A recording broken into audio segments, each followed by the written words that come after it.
আসসালামু আলাইকুম।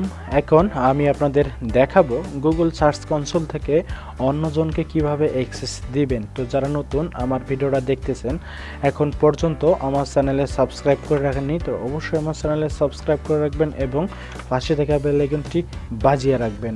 আর একটু অপেক্ষা করুন, আমি ফিরে আসতেছি ব্রেকের পর।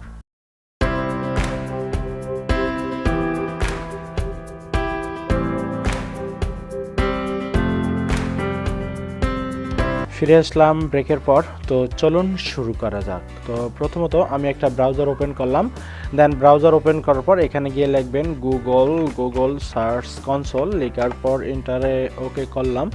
এন্টার ওকে করার পর যে সামনেই যে ওয়েবসাইটে চলে এসেছে এটা ওপেন করলাম। ওপেন করার পর স্টার্ট নামে ক্লিক করলাম। ক্লিক করার পর এইটা হলো গুগল সার্চ কনসোলের ড্যাশবোর্ড। দেন এইখান থেকে ডিরেক্ট চলে যাবেন বাম সাইডে সেটিংস। দেন সেটিংসে ক্লিক করার পর এই যে এইরকম ইন্টারফেস পাবেন। দেন এইখান থেকে আপনারা চলে যাবেন ইউজার অ্যান্ড পারমিশন।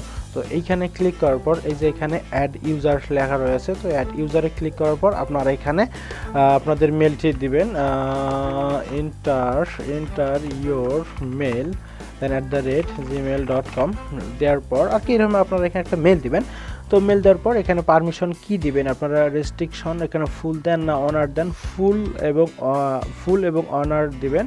তো দুইটার একই কাজ। দেওয়ার পর আপনারা জাস্ট এখানে অ্যাডে ক্লিক করবেন, দেন অটোমেটিক এটা আর কি হয়ে যাবে, মানে আপনারা যে মেইলে পারমিশন দিবেন সে মেইলে আর কি অ্যাক্সেস পাওয়া যাবে। তো আশা করি বুঝতে পেরেছেন কিভাবে গুগল সার্চ কনসোলের একটা ইউজারকে পারমিশন দিতে হয়। তো আমি সেটাই দেখাইলাম। যারা নতুন আমার ভিডিওটা দেখলেন, দেখার পর যদি একটু হলেও আপনাদের হেল্পফুল হয় তাহলে অবশ্যই একটা কমেন্ট করে জানাবেন এবং সাবস্ক্রাইব করতে ভুলবেন না। সবাই ভালো থাকবেন, সুস্থ থাকবেন।